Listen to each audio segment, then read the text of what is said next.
We live in a world governed by laws and principles, many of which we know in full and many of which we only know in part. Earlier in this session, I said that the laws of cause and effect, action and reaction, sowing and reaping, rule the world, and that there are no accidents. Success or failure happen for specific reasons. There are causes for every effect, even if we don't know exactly what those causes are.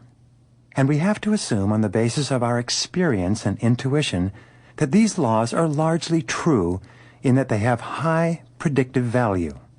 You can pretty much determine what's going to happen in any situation by applying the laws and principles that I've discussed. When a person and his activities are in harmony with these laws, he can be largely assured of success in whatever he attempts. However, if anyone tries to achieve anything in violation of these laws, failure is likely to follow. This brings us to the conclusion that luck is not an accident either. It's also subject to the law of cause and effect, and to many other laws as well. Luck is largely predictable, even if not specifically so, and it can be increased in your life if you understand it better. You can, in effect, become a very lucky person. Luck seems to be mentioned and associated with almost every great success. People are always claiming to have been lucky or being accused of being lucky when they achieve something out of the ordinary. However, when athletes win great competitions or musicians rise to the top of their fields and make large sums of money, or when a craftsman builds a fine piece of furniture or a house, or a doctor achieves a brilliant medical success, or a lawyer achieves a great legal victory, the word luck is seldom, if ever, used. Why is this so? The answer is, of course, that we attributed these successes to visible, predictable activities, especially to hard work, preparation, and full utilization of the individual's natural talents.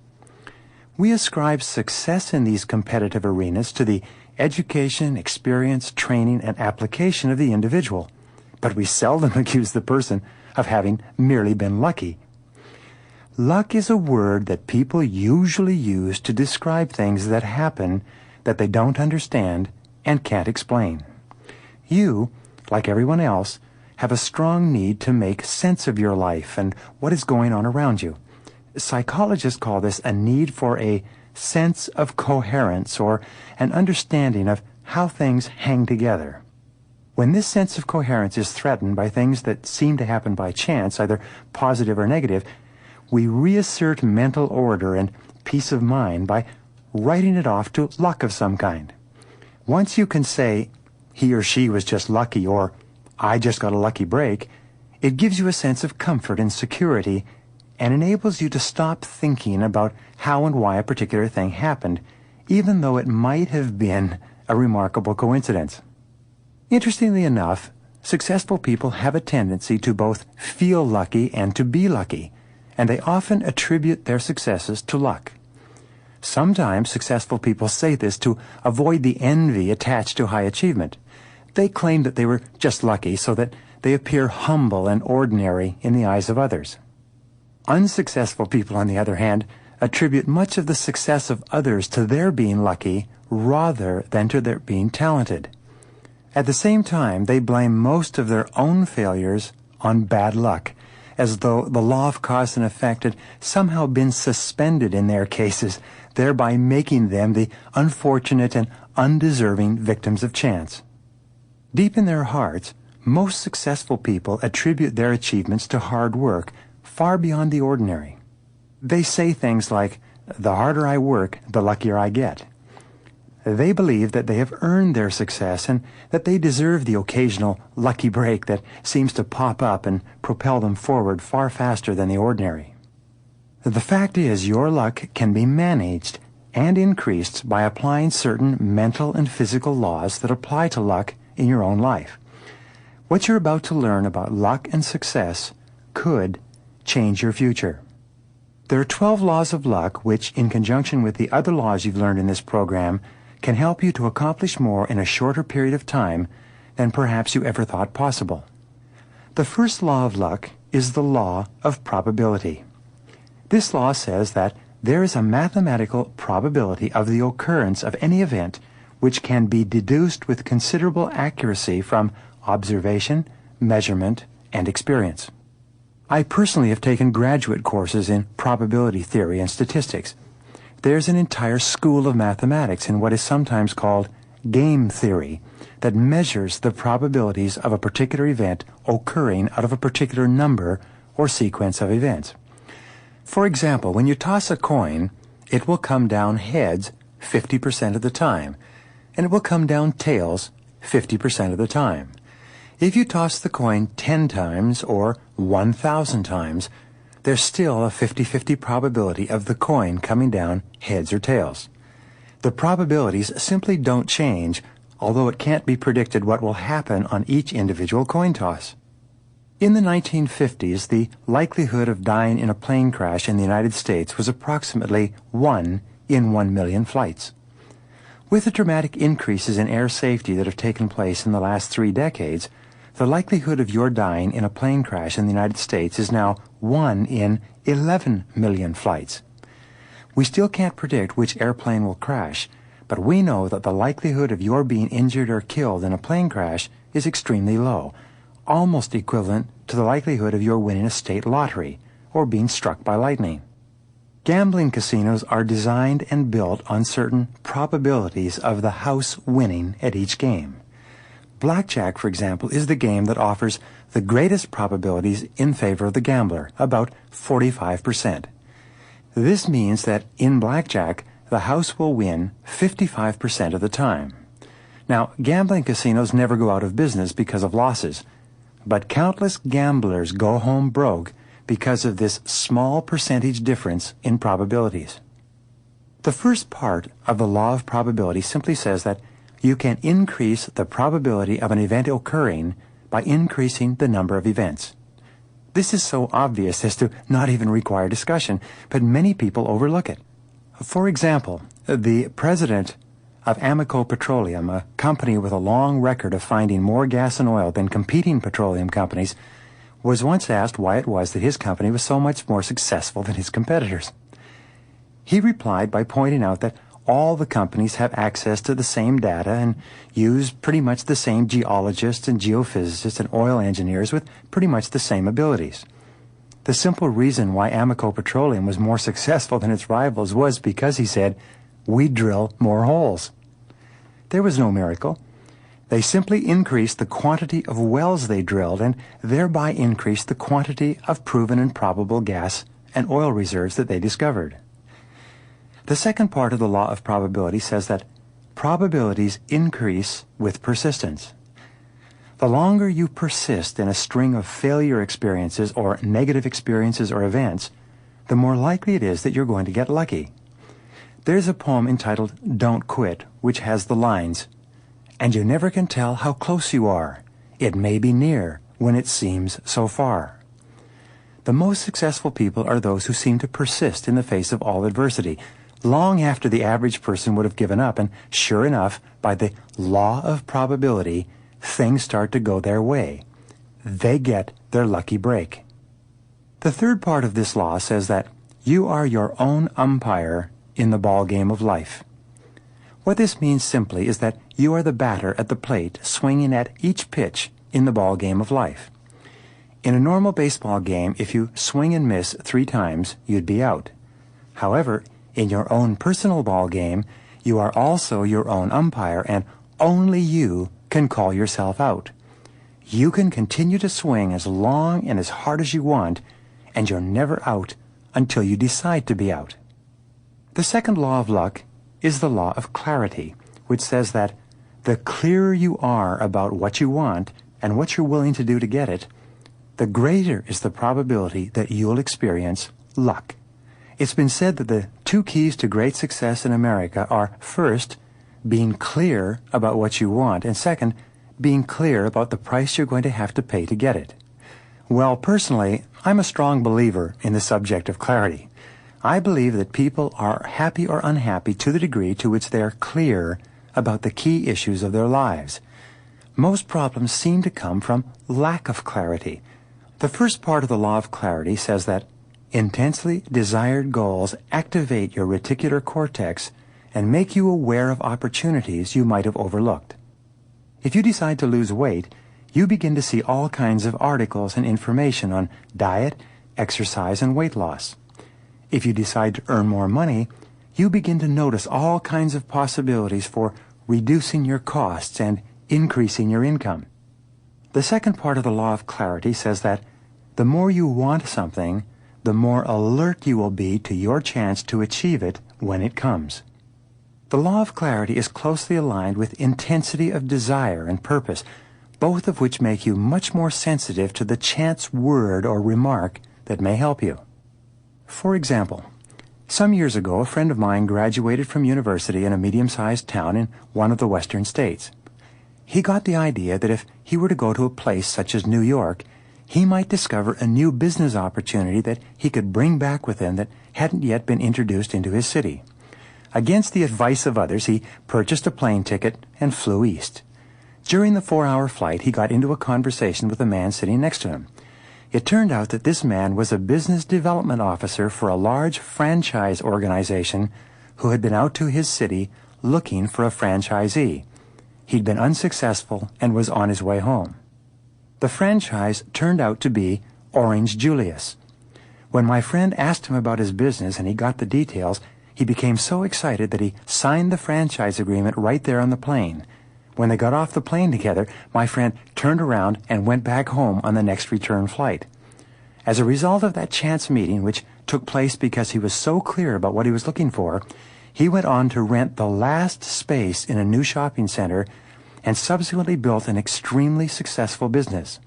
This business generated the cash flow that financed a series of other business investments, which made him a millionaire by the time he was 25. Now, there are countless stories like this that have their roots in clarity, purpose, and desire. They all increase the incidence of luck. The third law of luck is the law of attraction, which I've mentioned in several sessions and which is very much at work in the area of luck. To repeat, it says that you inevitably attract into your life the people, ideas, circumstances, and resources that harmonize with your dominant thoughts. Because of this law, whatever you can hold in your mind on a continuing basis, you can have. The only limitations on your successes are the limitations you place on your own thinking. The first part of the law of attraction, as it applies to luck, simply says that what you want wants you. When you begin to think about something that you intensely desire, you magnetize this thought and you begin to send out waves of mental energy that connect with resources that are in harmony with your thinking. These resources then tend to be attracted to you when you're clear about what you want. The second part of the law of attraction says that what you are moving toward is moving toward you. By the law of accelerating acceleration, when you begin to think repeatedly about something that you want, you begin almost imperceptibly to move toward it, and wherever it is, it begins to move toward you. This is one of the secrets of great riches in America. The fourth law of luck is the law of expectations, which I mentioned earlier in a different context. With regard to luck, it says that you can increase the amount of luck in your life by continually expecting lucky things to happen. You know that there's something remarkable about your attitude of positive self-expectancy. It actually causes things to happen in a manner consistent with what you expect. It's called the self-fulfilling prophecy, and it's one of the most dependable and predictable of all mental phenomena. You'll find that lucky and successful people are always saying things like, "Don't worry, something will turn up," no matter what kind of problems they're faced with. In fact, an attitude of calmness, clarity, and self-assurance seems to create a mental climate that triggers positive events happening into your life. The first part of the law of expectation says that you should look for the opportunity in every situation. You've heard it said that the word crisis is written in Chinese in 2 characters, one of which means danger and the other of which means opportunity. A crisis can therefore be looked upon as a dangerous opportunity, something which, if properly approached, can be turned to your advantage and can enable you to leap ahead rapidly. For example, Many people lose their jobs through layoffs, mergers, and acquisitions, and even being fired. The loss of a job is often devastating, and some people take many months to recover from it and get back into the workforce. However, almost every great success in America was preceded by the unexpected loss of a job. Many self-made millionaires in America, in looking back, are extremely thankful that their previous job came to an end. They recognize that if they'd stayed there, they would never have achieved the success that they have. They were able to turn a crisis into an opportunity by looking for the good in the situation, and so can you. The second part of the law of expectation says that whenever God sends you a gift, He wraps it up in a problem. This comes from Dr. Norman Vincent Peale. He says that the bigger the gift that you're being sent, the bigger the problem it will be wrapped up in. The low performer tends to focus on the problem, while the high performer tends to look past and through the problem for the gift or opportunity that it might contain. And the remarkable thing is, whatever you look for, that's what you'll find. If you look for the good, or the gift, or the opportunity, you certainly find it. The third part of the law of expectations is that you get what you expect if you expect it long enough. Nature seems to put each of us to a test to see just how serious we really are about achieving the kind of success that we say we want. And the test is one of adversity and disappointment. The great majority of people collapse when things go wrong for them for any period of time. They demonstrate by their actions that they don't really believe the success they want is possible for them. The small minority of high achievers, however, are those who continue to expect the best and continue to expect that something good will come out of every difficulty. And in the long run, they're seldom disappointed. The fifth law of luck is the law of opportunity, which says that your greatest possibilities will come from the most common situations. Many people have a tendency to look for their opportunities to come from some great distance or as the result of some remarkable stroke of good fortune. The fact is that most of your opportunities will lie very closely at hand. They're usually contained in your own background and experience, your own education and training, your own business or industry. Sometimes the opportunities you're seeking are within your current interests and hobbies. They'll almost invariably utilize your existing talents and abilities. Very often, your opportunity comes by looking around you at the simplest things that are happening in your work.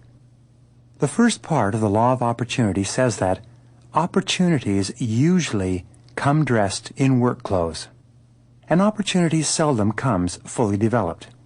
Usually, it looks like a lot of hard work with no guarantee of success at the end. Sometimes, a person will be offered a new job or a second income opportunity. He might turn it down because he says he's waiting for his big chance and he doesn't want to get his hands tied up. Often, someone will offer a person a book or an audio cassette program, and the person will refuse to read it or listen to it without realizing that it could contain the key ideas that could set him or her on the road to riches. The second part of the law of opportunity says that a wise person will create more opportunities than he finds. Better yet, the smart person will seize the opportunities by applying himself to normal, everyday events and will create opportunities that no one else sees. One of the richest men in America came up with the idea that there was oil in large pools in Texas and Oklahoma, several thousand feet below the surface and several thousand feet below the shallower oil fields that had already been tapped out.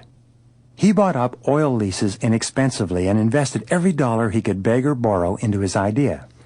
He turned out to be right, and he struck huge quantities of oil by drilling deeper than anyone else ever had before. He became one of the richest men in the world as a result. He made his opportunity when most other people told him that there was no more oil down there to be found. The third part of the law of opportunity says that opportunities are like buses. There will always be another one along. This particular part of the law of opportunity also says that you need not be stampeded into acting at a rate or speed with which you're uncomfortable. Often, It's better to let an opportunity go past and wait for the next one than to risk losing everything. Long-term money is patient money. The sixth law of luck is the law of ability, which says that luck is when preparedness meets opportunity. The first part of the law of ability says that the greater your ability in any area, the more luck you'll experience in that area. Earl Nightingale once said that if you received an opportunity for which you weren't prepared and you tried to seize it anyway, you would only look foolish. By the law of attraction, whatever abilities you develop in yourself, you'll eventually get your opportunity to use those abilities to the fullest. Your job is to develop them in the first place. Your job is to soak yourself in every kind of information possible that might help you to achieve your goals when the time is right. Sooner or later, you'll get your chance. The second part of the law of ability says that it's not enough to be in the right place at the right time. You must be the right person in the right place at the right time. Over and over, when we look at men and women who have achieved major breakthroughs as a result of what appears to be luck, we find that those breakthroughs were preceded by weeks and months and often many years of painstaking preparation and study that enabled the individual to be prepared when the door of opportunity opened. The seventh law of luck is the law of integrative complexity. This law says that the person with the widest variety of knowledge and skills in any area will tend to experience the most luck in that area. The individual who eventually dominates and wins in any situation will be the individual who is capable of combining together the greatest number of bits of information and knowledge into a coherent pattern upon which he can make decisions and take action. Sometimes knowing just one additional piece of information can be the turning point for you. During the Civil War, General Robert E. Lee of the Army of Northern Virginia was said to have this kind of mind, the highest level of integrative complexity of any general on either side, Union or Confederate. As a result, he was able to defeat every general in every army that was ever sent against him. He said that the only thing that he really feared was that the Northern forces under Abraham Lincoln would finally field a general who could think better and faster than he could. Well, General Ulysses S. Grant was deemed to be the only general that the North ever put in command of an army against Lee who had a level of integrative complexity developed to the same height. Within a year after Grant taking over as commander of all the Union forces, the Confederacy was in ruins, the South was defeated, and the war was over. You can develop ever higher levels of integrative complexity by continually adding to your store of knowledge. The first part of the law of integrative complexity says that the more you know, the more you grow. In fact, the more you learn, the more you're capable of learning. The more you work on your mind, the better and stronger your mind becomes.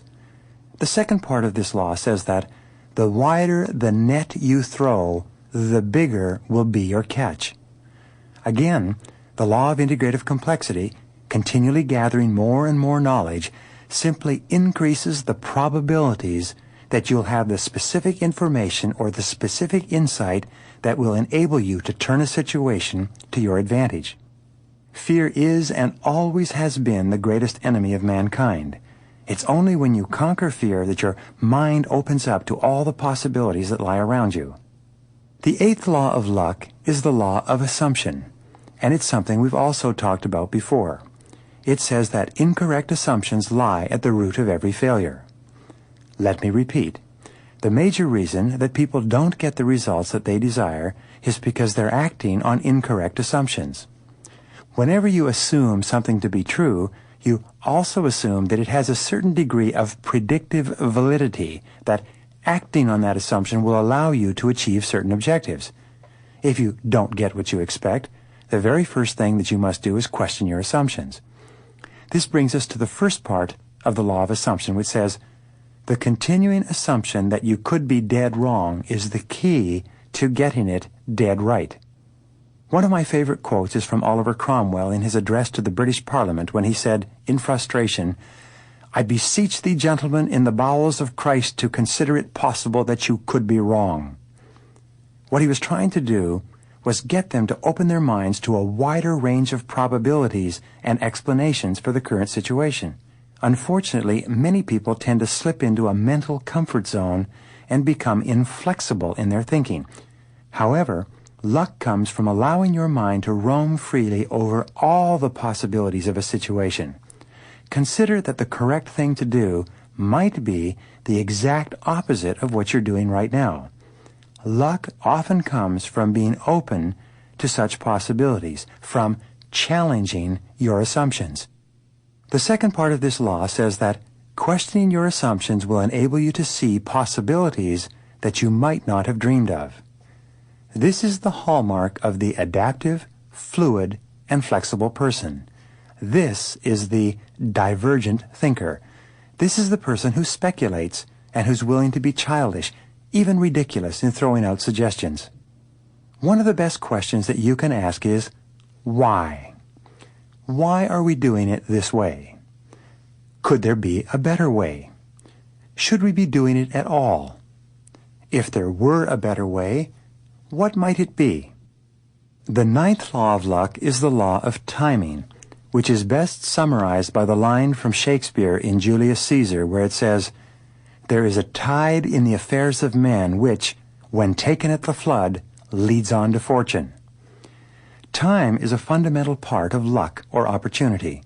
There is both a too soon and a too late in all of human affairs. Men and women who are described as lucky are invariably those who recognize when the time is right and move swiftly.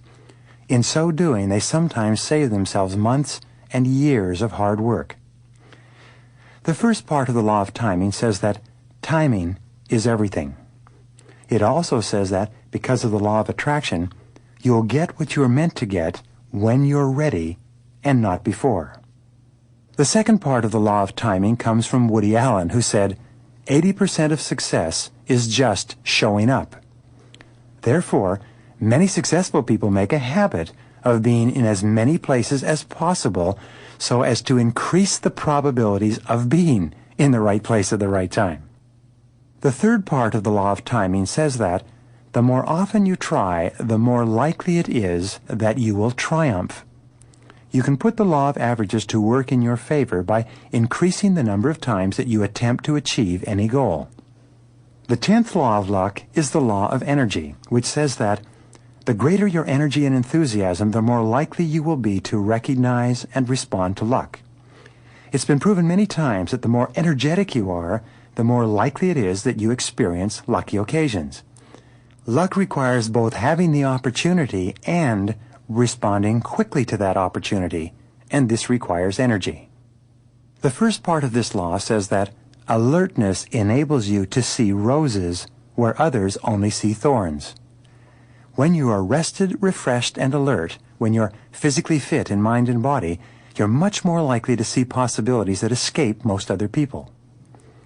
The second part of the law of energy says that presence of mind and speed of action can turn ordinary events into stepping stones to success.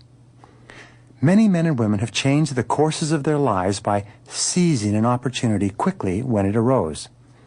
Sometimes it was with careful thought, and sometimes it was simply spontaneous. But the fact was that they had high energy and they acted or spoke quickly when the chance occurred.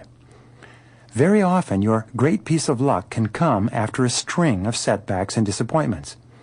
The law of probability says that you're entitled to a lucky break if you've had a series of unlucky occurrences. Be ready for the tide to turn so that you can move with it quickly when it does.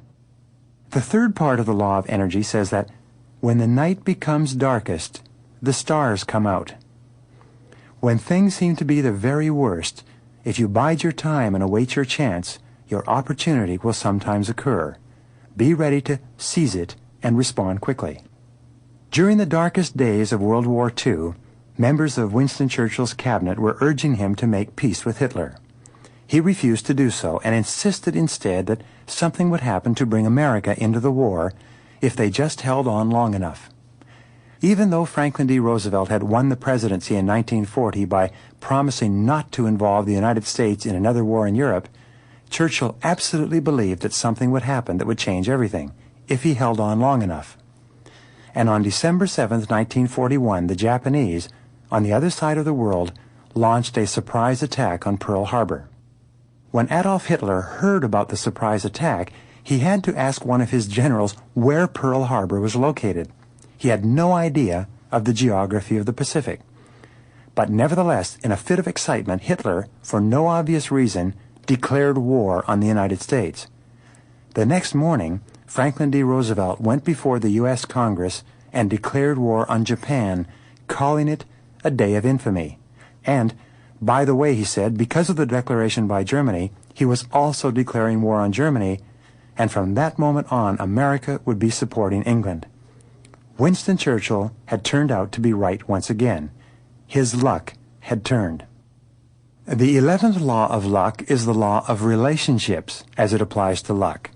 It says that the number of people you know and who know you will determine your luck as much as any other factor. The first part of this law is that most luck comes with hair on top.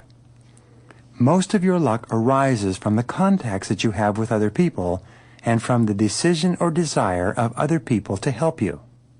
The second part of the law of relationship says that chance remarks can change the direction of your life.